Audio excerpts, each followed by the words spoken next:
Hi, my name is Alex Moz, the head of educational grants and projects at the Association of Jewish Refugees, or AJR. I'm also the host of our podcast series, Kindertransport, Remembering and Rethinking. On behalf of all of us at the AJR, we're very pleased to once again be a sponsor of this year's Yom HaShoah event. It's sad that for the second year in a row, we have to do this event remotely rather than meeting in person. But I do wonder if maybe this online format does give us an opportunity to maybe do some things that we wouldn't otherwise be able to do if we were in person. I know at the AJR, we have learned a lot by necessity over the past year about the potential and the value of having online events. We've had dozens and dozens of them for members and the general public alike, and they have been very eye-opening and challenging and thought-provoking and entertaining. And so I thought for our contribution to Yom HaShoah's day-long educational offering, we might show some highlights of some of our events over the past year that might provoke some conversations in your household and just give you some fodder to think about. One of the most memorable events that we had this year was one that was hosted by Dame Esther Rantzen, and it focused on the topic of the families who took in Jewish refugees who had arrived on the Kindertransport. So we were looking at that historical episode from a different angle.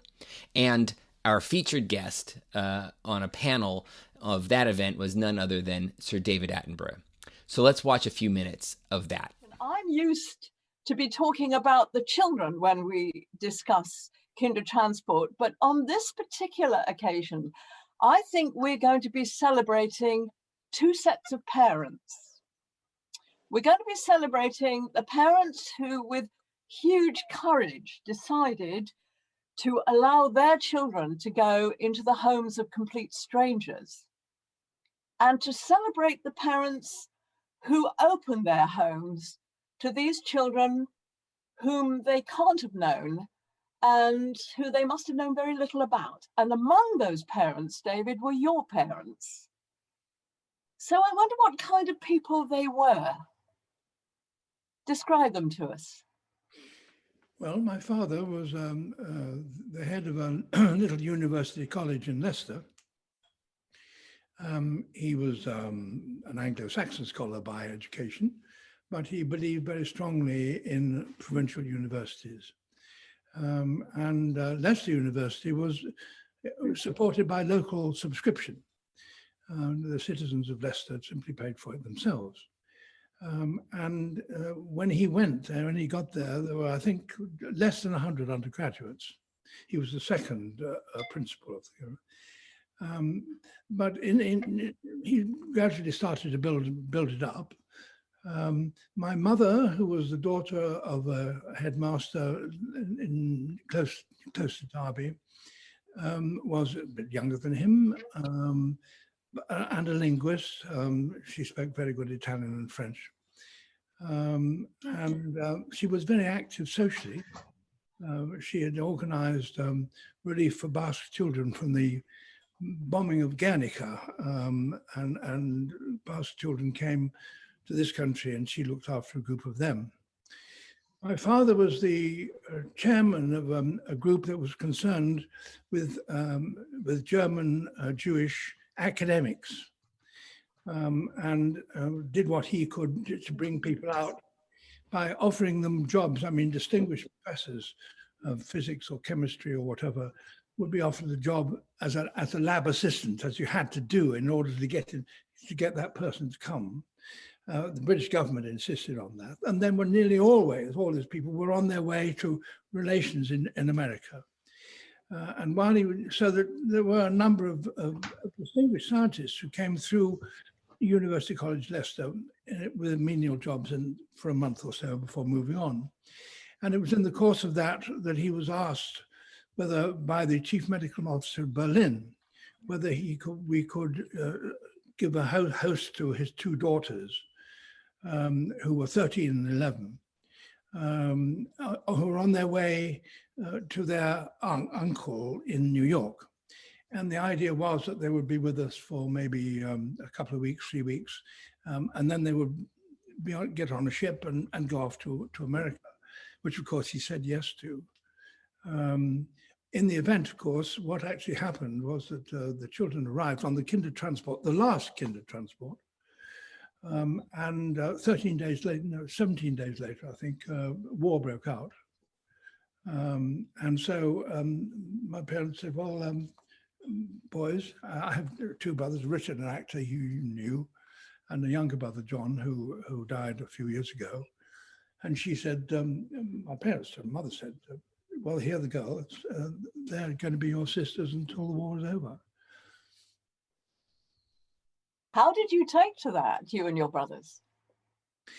In a fairly matter-of-fact way, I think. I mean, and actually, having talked to Helga and Irene, their names were, they were 13 and 11. Irena and Helga Maria.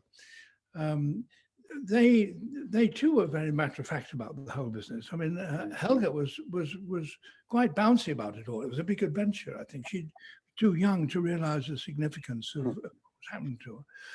Irene was much more aware of things and was more profoundly upset by what was happening. Did they speak English? Not at all, and we didn't speak German either. But it was extraordinary how quickly they discovered it. I mean, my parents came down. I remember very well when war broke out, and I remember my father. It's moving for me to think about it now, but my dear father and my mother standing by the radio and listening to Chamberlain, to the Prime Minister, saying, "And now we are at war with Germany." And my mother turned to the three of us, because I have a younger brother, and the two Bayachs, and said, "Well, now we are one family. And Irene and Helga will be your sisters now until such time as the war is over." Extraordinary generosity of spirit. Well, looking at it now and looking at it from an adult's point of view, I agree.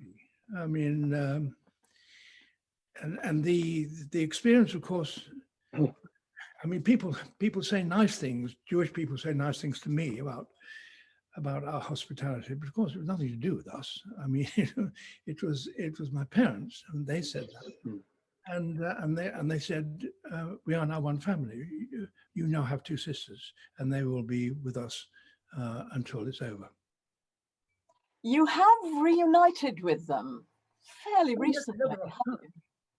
I mean, they really were our sisters, as it were, and until they left. And they left 17 days after they arrived, the war started, and they left, I think, 2 years after, so that they were through a very sensitive time. I mean, Helga was 11 and was 17 when she left, and Irene was 20 when she left.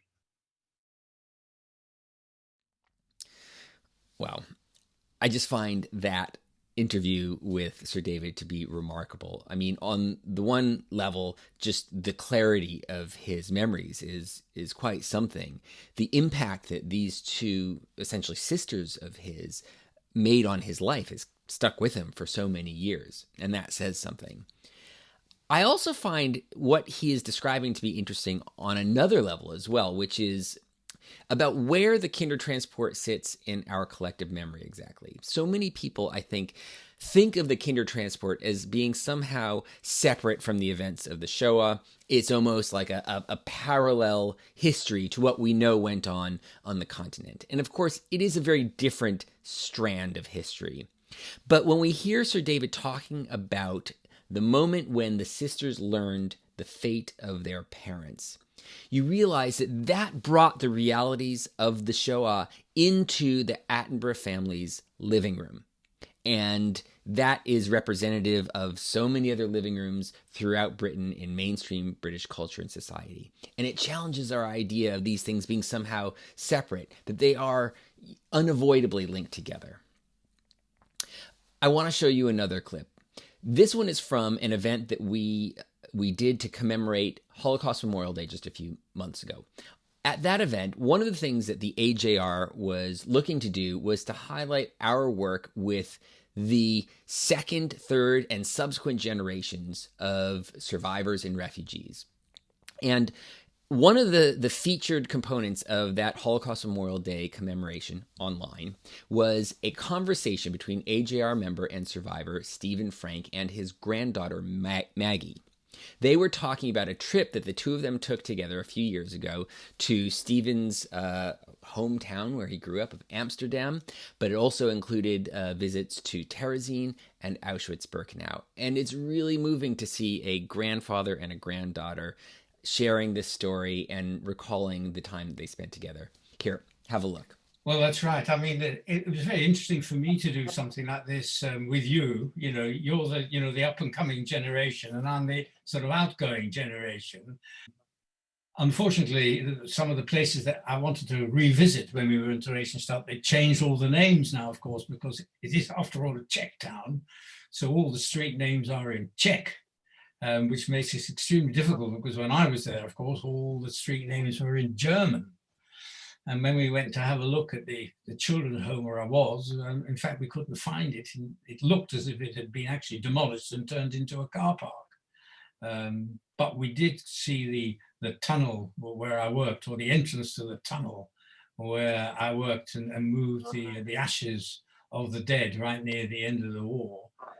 We saw that, and that was a sort of pretty grim reminder of what it was like. And of course, as you got nearer the end of the war, it got worse, didn't it? So what did you think about all that?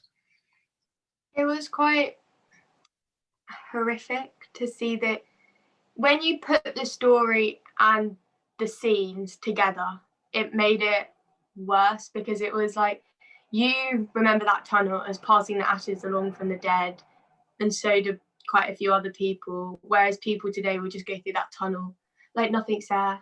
They're just completely unaware. It might even be their favourite tunnel, whereas you have that memory of the place. And it's not upsetting that they demolished the camp, but I feel like they should have kept a bit more of it so that people from today can now understand what you went through in a deeper sense. Yeah, and I can remember when we walked together on the railway line into Theresienstadt, that very railway line that brought me there in a cattle truck.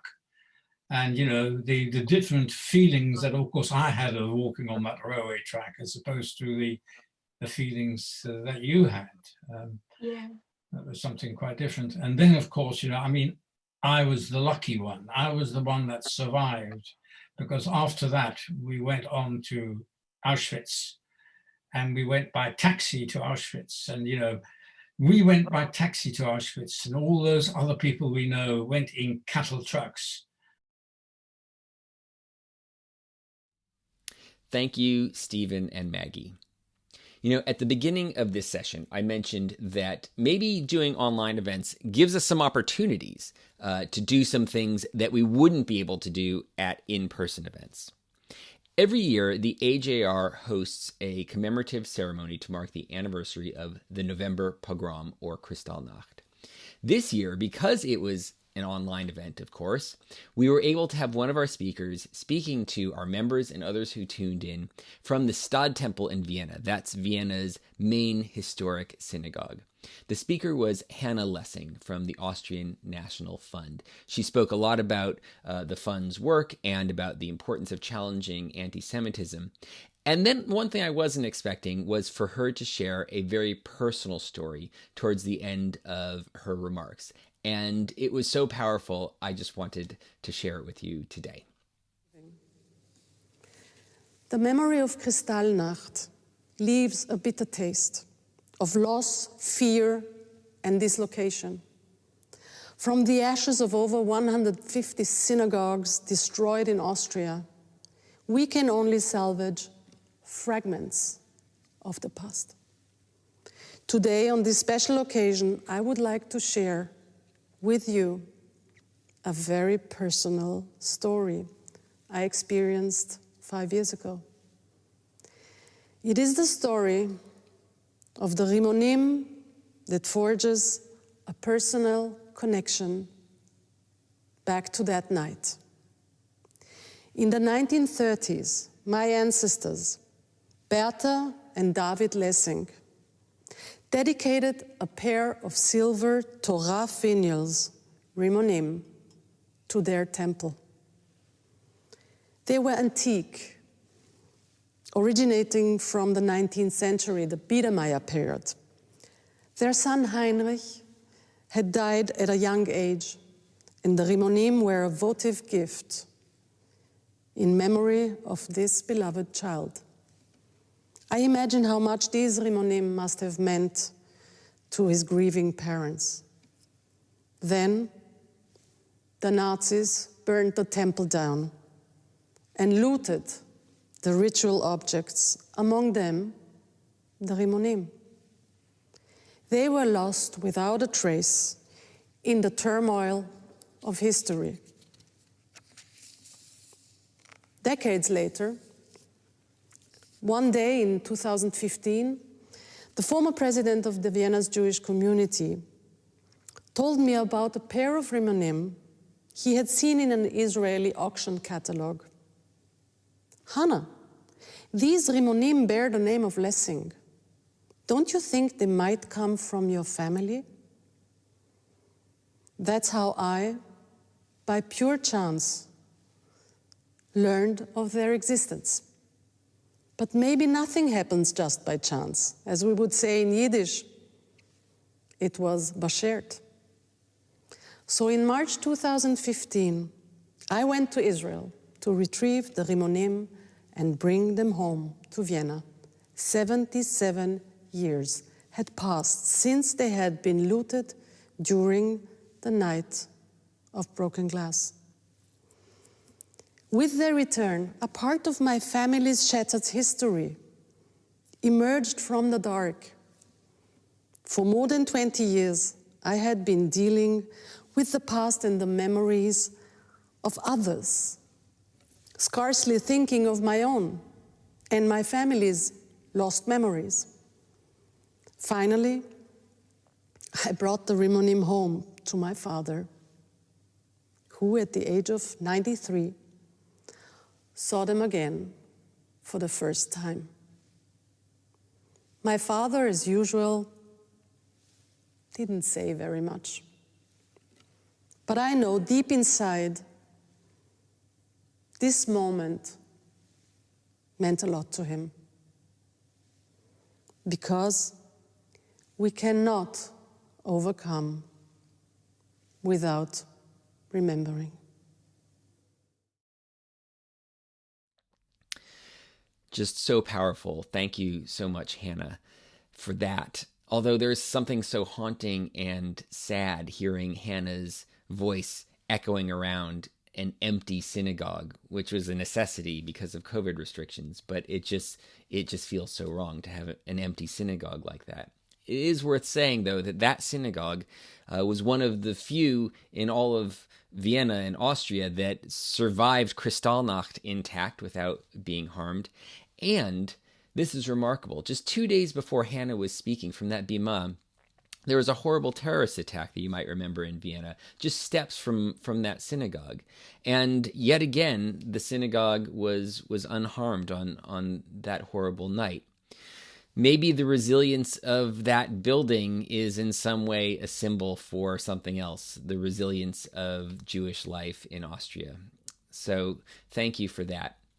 Another online event that the AJR organized was one hosted by Robert Rinder, who many of you will know as a television presenter. He's third generation, and he's done so much over the past several years to bring awareness of the history of the Shoah to a wide public audience. The event that he hosted for the AJR was on the heels of his BBC series, My Family, the Holocaust, and Me. And he brought together some of the participants from that show to talk about some of the issues that followed on from it. Towards the end of that discussion, Rob was asked a question about Holocaust education, and he spoke so passionately and so eloquently about it. I'm a longtime Holocaust educator and work with people across the sector who the AJR partners with on educational initiatives. And I don't think I could have described some of the imperative challenges any better. So I wanted to share with you what Rob Rinder has to say about the importance of educating about the Shoah. We know from the research, and we know from the response, that there are huge swathes, and by swathes I mean millions of our neighbours who knew or know nothing at all of the Holocaust. And it seems to me that, I say this with no difficulty whatsoever, that the uniqueness, and I must emphasise this, that there is an ongoing challenging conversation about placing the Holocaust in the context of different genocides. Somebody, I think, once described it helpfully as a volcano in a dark landscape, but its uniqueness as it confronts modernity, that sense of, as I repeat what I said earlier, about us descending as we can so easily from our complacency of a less liberal democracy into that because of that, its urgency demands of us that it's taught in every school, and not as part of the curriculum where young learners get the chance to choose or to opt out of it, as often they do. So in some cases, as you'll be aware, Michael, and some educators listening to this will be aware, it's only taught, for example, once somebody decides to take on history GCSE or A level, for example.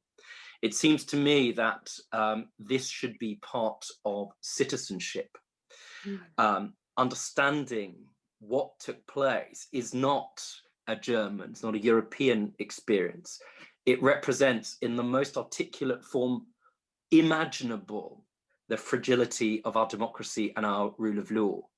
And that in turn, as HET does, AJR does, and all of the survivors who go and talk, and the second generation to schools do, what it does is it gifts young people a way of talking about other things and using the Holocaust, not just to talk about anti-Semitism, but to broaden out that conversation into challenging dialogue about racism. And above all else, without, I think it's important to repeat that, above all else, the individual personal courage and responsibility of each individual learner to stand up on the side of right and never to be assured that just because we can vote in elections that we can't descend into human depravity. And now more than ever, it seems to me that we have an overwhelming, evident need to make that part of the tapestry of everybody's education. It seems to me, cautiously, carefully, and of course within reason, from the moment that young learners end up in secondary school.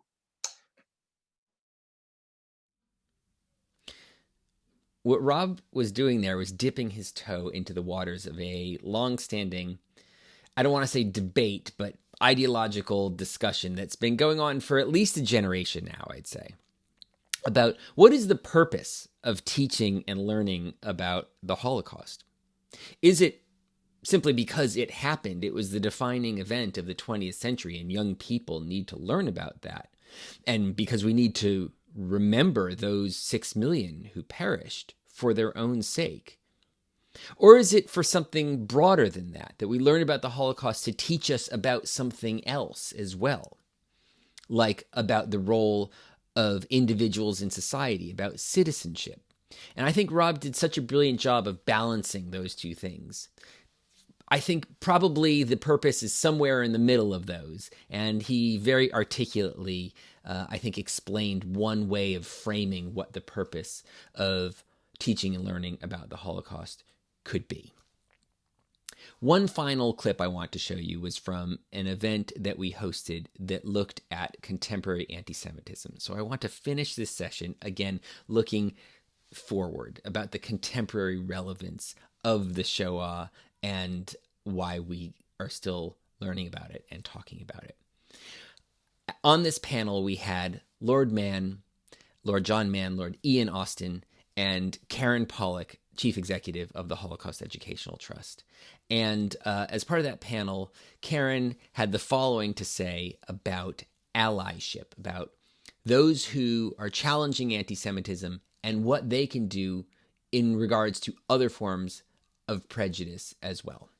One of the lessons, if you like, whether we're talking about Labour and anti-Semitism or we're talking about anti-Semitism and racism in general, I really believe in allyship.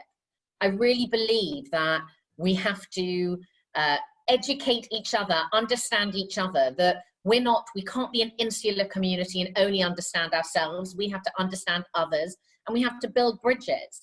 And we need other communities to know that we are also on their side, that just like we want people to stand with us against anti-Semitism, we also stand with them against whether it's prejudice against whichever group.